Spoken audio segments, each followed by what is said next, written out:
One size fit all. As-tu déjà essayé ce genre de vêtements? Assurément, quand on a un one size fit all, tout le monde peut rentrer dedans.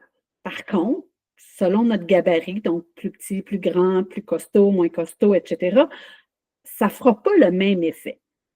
Cet été, j'étais à la recherche d'une robe pour un événement et j'ai vu ce genre de vêtements, donc une robe one size fit all. Je me suis, voyons, je me suis mise à analyser la situation, à regarder la personne qui sur le site portait la robe, qui semblait avoir un gabarit qui ressemble au mien, et je me suis dit, bon, c'est intéressant, je pense qu'elle pourrait me faire cette robe-là. Plus loin que ça, je me suis dit, est-ce que je pourrais reporter cette robe-là? Donc, il la portait de différentes façons. Donc, je me suis dit, ah, c'est intéressant. Et plus loin encore, je me suis rendu compte que si je l'achetais, je pouvais l'essayer et ensuite la retourner. Donc, l'essayer confortablement chez moi pour ensuite la retourner. Donc, j'ai fait venir la robe pour me rendre compte que ça ne donnait pas du tout le même effet. Pourquoi je te parle du one size fit all? Je vais voir comment on peut l'appliquer au monde du travail. Bonne écoute! 35 heures par semaine, c'est près de 1700 heures par an au travail. Tu ne veux surtout pas perdre le nord. Pour préserver ton esprit d'aventurier au travail et naviguer dans l'univers de la collaboration et de l'innovation, tu as besoin de ta boussole. Rien de plus simple, inscris-toi à Espace Co-Création. Je te place le lien sous l'épisode. En plus, tu vas être aux premières loges pour connaître mes prochains événements. Alors, inscris-toi dès maintenant et prends le contrôle de ton avenir professionnel. Je suis Nathalie Fortin, co-créatrice de changement et je t'accompagne dans cette aventure. Salut les aventuriers et bienvenue dans ce 32e épisode des Aventuriers du travail. La majorité des organisations, on est souvent en recherche de solutions quand on rencontre un défi.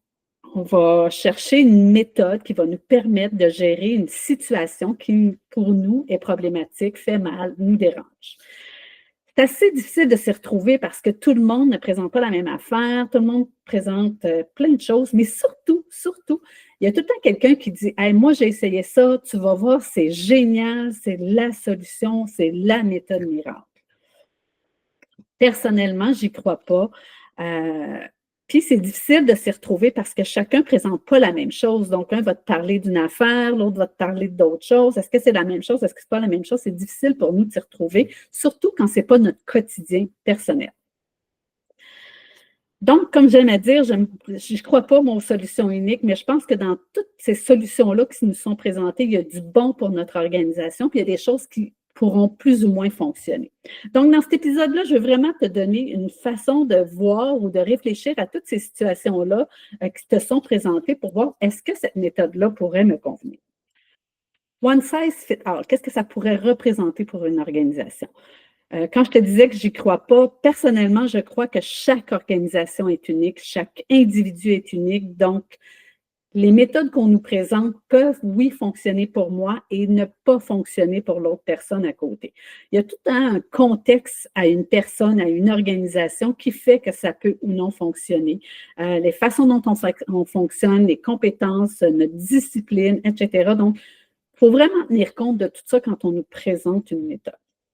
Donc, c'est quoi les dimensions à regarder ou qu'est-ce qui fait que ça pourrait être un bon ou un mauvais fit? C'est ce que tu dois regarder. Un peu, je te faisais le parallèle avec la robe que je regardais. Je me dis, ah, la personne a à peu près le même gabarit que moi, du moins ce que je voyais en ligne. Donc, je pense que ça peut me faire. Je vois que je peux l'acheter et la retourner. Je vois que je peux la porter dans différents contextes. Donc, j'ai pris le temps de regarder ce qui m'était présenté pour voir, est-ce que ce contexte-là peut être pour moi une bonne solution? J'ai regardé aussi, selon ce que j'aime, selon ce que je fais aussi dans mon quotidien, comment cette robe-là pourrait y répondre. Donc, qu'est-ce qui fait que pour moi, ce serait intéressant ou pas? Quand je parle de variables plus externes, donc dans quel environnement moi j'agis? Est-ce que cette robe-là me permet d'agir dans différents environnements? Est-ce que c'est portable, pour exemple, aller à des événements ou c'est vraiment pour une situation, vraiment pour un mariage, par exemple? Donc, il y a des robes où je sais que je ne reporterai pas dans mon contexte de mon quotidien. Donc, c'est un peu ce que je fais. Donc, quand tu vois une méthode qui t'est présentée, une solution qui t'est présentée, peu importe par qui, c'est de regarder, bien justement, est-ce que ça répond à mon contexte ou aller lire un peu qu'est-ce que c'est, est-ce que je pense que ça peut répondre à mon contexte, est-ce que ça s'applique? Et moi, ce que je t'invite à faire, c'est vraiment de dire, bien, c'est quoi les questions qui te viennent en tête quand tu lis ce que tu vois là? Donc, pour pouvoir avoir des arguments pour parler avec la personne. Donc, outre aller regarder ce qu'on te présente comme méthode ou la personne qui fait le travail, etc. Donc, par exemple, si moi je te vends quelque chose, je vais te présenter ma méthode, tu vas dire, ah, ben, je pense que ça pourrait s'appliquer ou non, ça ne répond pas du tout, ou y aurait-il un pas préalable à tout ça avant d'appliquer cette méthode-là? Donc, c'est vraiment ce que tu as à faire.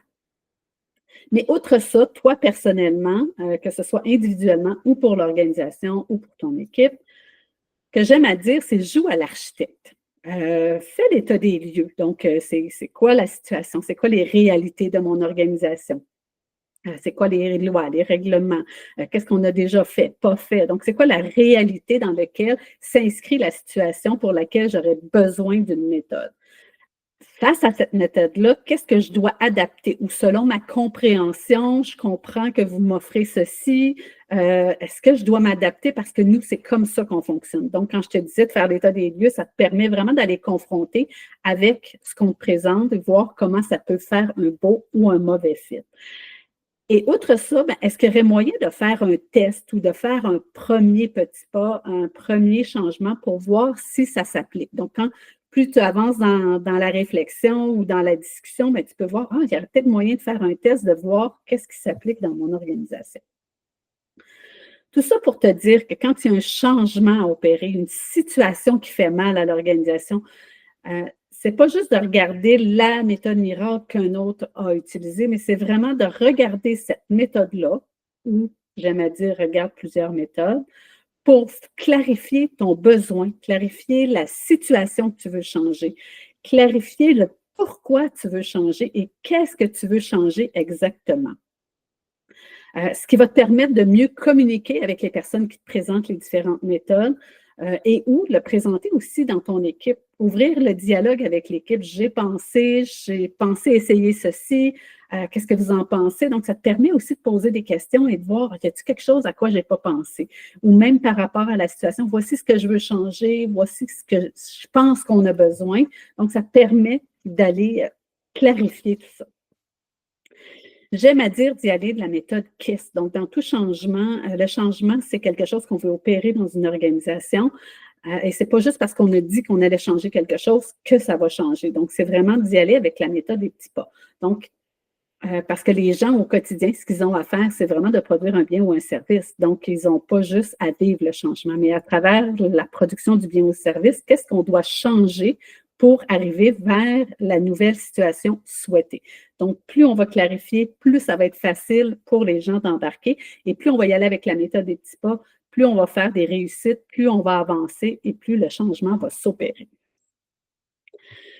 Donc, si je te résume autour du one size fit all, donc à travers les bouleversements qu'on vit en organisation ou même toi individuellement comme aventurier du travail, il y a toujours des choses qui nous dérangent, des situations qui nous dérangent et qu'on doit trouver une solution ou faire un changement pour pouvoir s'adapter à la situation. Je t'invite vraiment à prendre un moment d'arrêt pour clarifier dans quelle situation tu es, qu'est-ce qui est dérangeant, qu'est-ce qui n'est pas dérangeant, qu'est-ce que tu souhaites ultimement et pourquoi cette solution-là. Donc, de vraiment analyser la situation, quitte à en acheter juste un petit bout pour pouvoir essayer, goûter, tester, pour ensuite voir, ben oui, ça s'applique et oui, on peut fonctionner avec ça. Donc, c'est vraiment de jouer à la méthode architecte, donc de voir, clarifier, le plus tu vas clarifier ton intention, plus ça va être facile de choisir le bon outil ou la bonne méthode. Soit dit en passant, je ne crois pas à la méthode one size fit all. Par contre, dans des méthodes, il y a des choses qui vont te permettre d'avancer et qui est drôlement intéressant. Donc, je ne te dis pas de ne pas essayer. Un peu comme avec ma robe cet été, je pense que c'était une belle robe.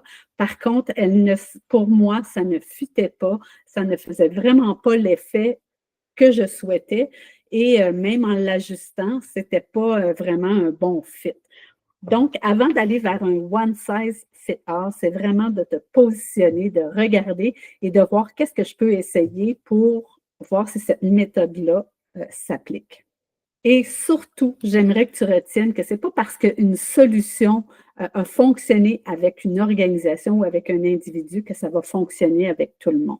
Donc, de se rappeler que chaque organisation est unique, chaque situation est unique, chaque personne est unique. Donc, le one size fit all, peut-être que ça ne fit pas partout. Alors, j'espère que cette réflexion autour du one size fit all va te permettre de clarifier ta pensée, de clarifier ton besoin avant d'aller vers des méthodes dites one size fit all. Alors, je te dis bonne réflexion, puis surtout, à la prochaine aventure. Et voilà, c'est tout pour aujourd'hui. Merci d'avoir partagé la route avec moi. Si tu as aimé, n'hésite pas. Partage, mets des étoiles, des commentaires pour que d'autres aventuriers trouvent la route. Ensemble, redéfinissons les règles du jeu du travail et engage-toi avec énergie. Et souviens-toi, les aventuriers du travail, c'est ta dose de bonheur et le chemin vers ta réussite.